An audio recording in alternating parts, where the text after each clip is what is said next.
February 28, Jesus Calling Devotion. Stop judging and evaluating yourself, for this is not your role.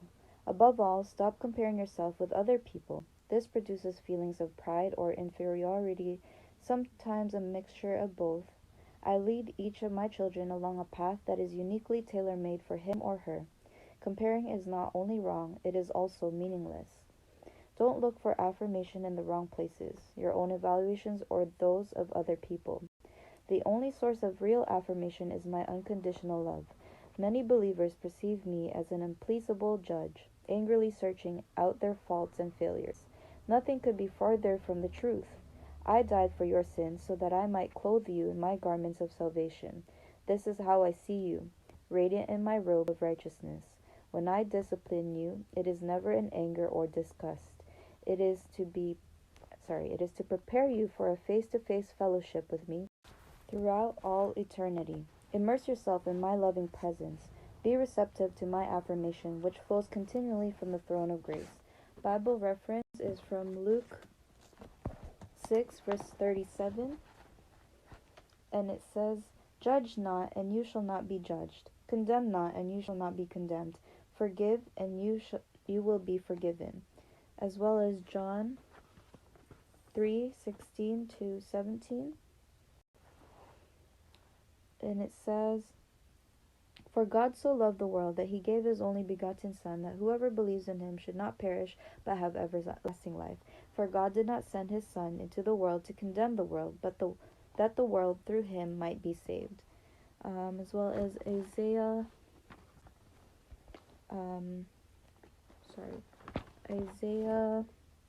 61:10.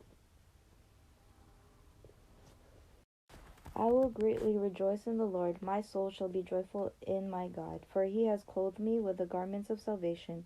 He has covered me with the robe of righteousness. As a bridegroom decks himself with ornaments, and as a bride adorns herself with her jewels. And last but not least, Proverbs 3, verses 11 to 12. My son, do not despise the chastening of the Lord, nor detest his correction.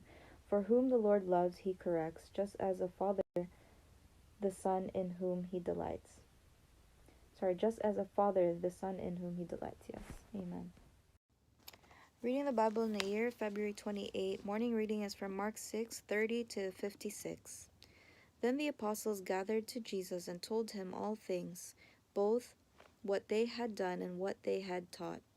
And he said to them, Come aside by yourselves to a deserted place and rest a while. For there were many coming and going, and they did not even have time to eat. So they departed to a deserted place in the boat by themselves. But the multitude saw them departing, and many knew him and ran there on foot from all the cities. They arrived before them and came together to him. And Jesus, when he came out, saw a great multitude, and was moved with compassion for them, because they were like sheep not having a shepherd. So he began to teach them many things. When the day was now far spent, his disciples came to him and said, This is a deserted place, and already the hour is late. Send them away, that they may go into the surrounding country and villages, and buy themselves bread, for they have nothing to eat. But he answered and said to them, You give them something to eat. And they said to him, Shall we go and buy 200 denarii worth of bread and give them something to eat? But he said to them, How many loaves do you have? Go and see. And when they found out, they said, 5 and 2 fish. Then he commanded them to make them all sit down in groups on the green grass. So they sat down in ranks, in hundreds and in fifties. And when he had taken the 5 loaves and the 2 fish, he looked up to heaven, blessed and broke the loaves, and gave them to his disciples to set before them. And the 2 fish he divided among them all. So they all ate and were filled, and they took up 12 baskets full of fragments and of the fish. Now those who had eaten the loaves were about 5,000 men. Immediately he made his disciples get into the boat and go before him to the other side, to Bethsaida, while he sent the multitude away. And when he had sent them away, he departed to the mountain to pray. Now when evening came, the boat was in the middle of the sea, and he was alone on the land. Then he saw them straining at rowing, for the wind was against them. Now about the fourth watch of the night he came to them, walking on the sea, and would have passed them by. And when they saw him walking on the sea, they supposed it was a ghost, and cried out, for they all saw him and were troubled. But but immediately he talked with them and said to them, Be of good cheer, it is I, do not be afraid. Then he went up into the boat to them, and the wind ceased. And they were greatly amazed in themselves beyond measure, and marveled, for they had not understood about the loaves, because their heart was hardened. When they had crossed over, they came to the land of Gennesaret, and anchored there. And when they came out of the boat, immediately the people recognized him, ran through that whole surrounding region, and began to carry about on beds those who were sick to wherever they heard he was. Wherever he entered into villages, cities, or the country, they laid the sick in the marketplaces and begged him that they might just touch the hem of his garment, and as many as touched him were made well. Reading the Bible in a year, February 28. Evening reading is from Numbers 17, 18, and 19. And the Lord spoke to Moses, saying, Speak to the children of Israel, and get from them a rod from each father's house, all their leaders according to their fathers' houses, 12 rods. Write each man's name on his rod, and you shall write Aaron's name on the rod of Levi, for there shall be one rod for the head of each father's house. Then you shall place them in the tabernacle of meeting before the testimony, where I meet with you. And it shall be that the rod of the man whom I choose will blossom. Thus I will rid myself of the complaints of the children of Israel, which they make against you. So Moses spoke to the children of Israel, and each of their leaders gave him a rod apiece, for each leader according to their fathers' houses, 12 rods. And the rod of Aaron was among their rods.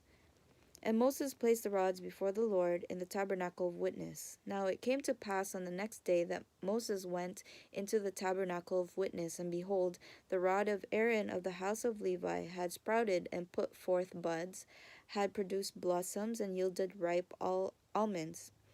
Then Moses brought out all the rods from before the Lord to all the children of Israel, and they looked, and each man took his rod. And the Lord said to Moses, Bring Aaron's rod back before the testimony, to be kept as a sign against the rebels, that you may put their complaints away from me, lest they die. Thus did Moses, just as the Lord had commanded him, so he did. So the children of Israel spoke to Moses, saying, Surely we die, we perish, we all perish.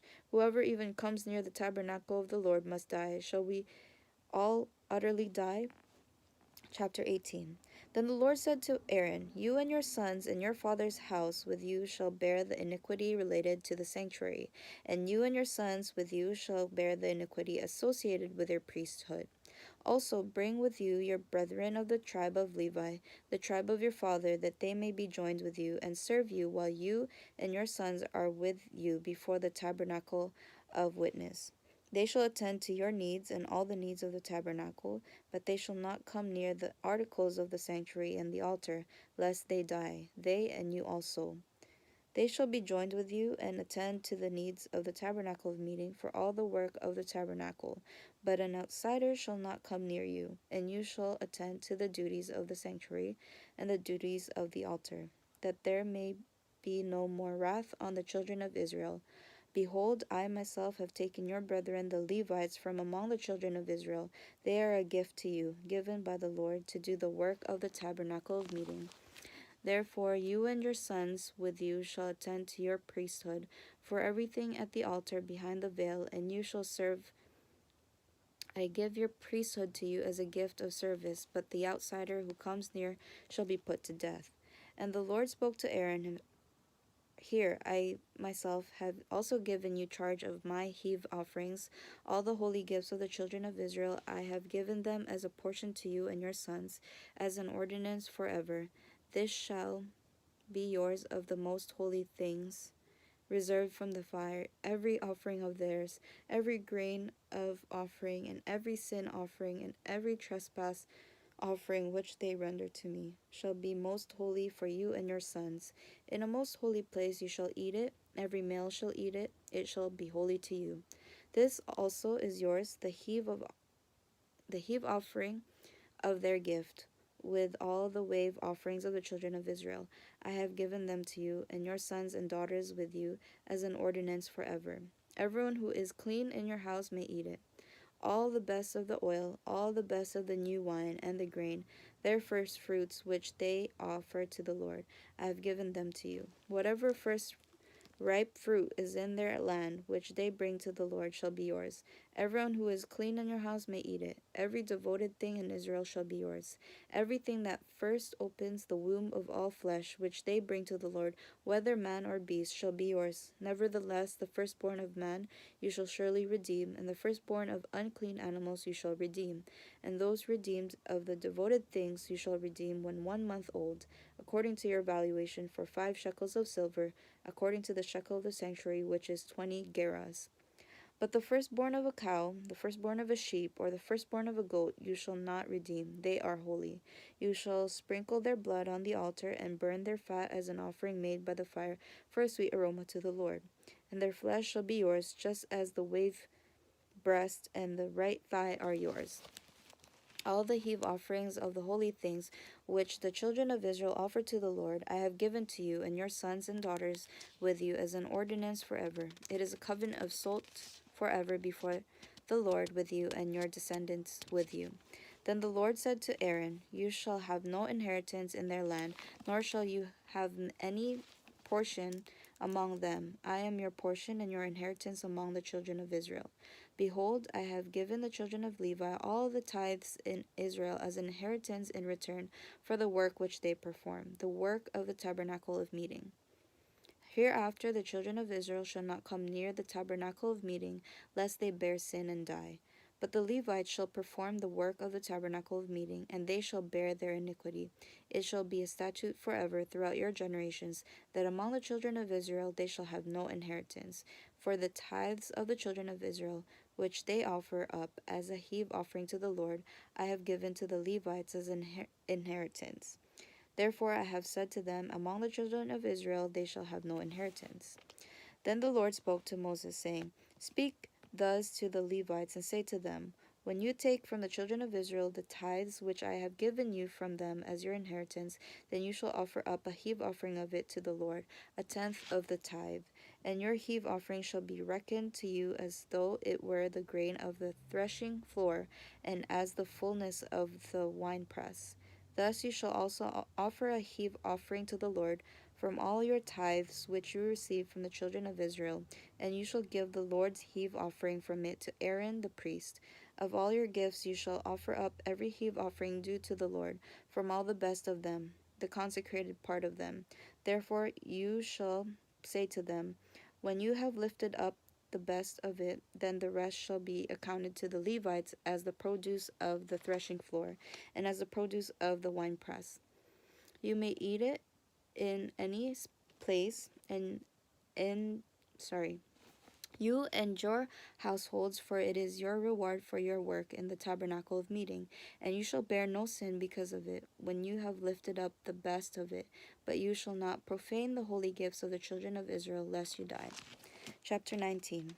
Now the Lord spoke to Moses and Aaron, saying, This is the ordinance of the law which the Lord had commanded, saying, Speak to the children of Israel, that they bring you a red heifer without blemish, in which there is no defect, and on which a yoke has never come.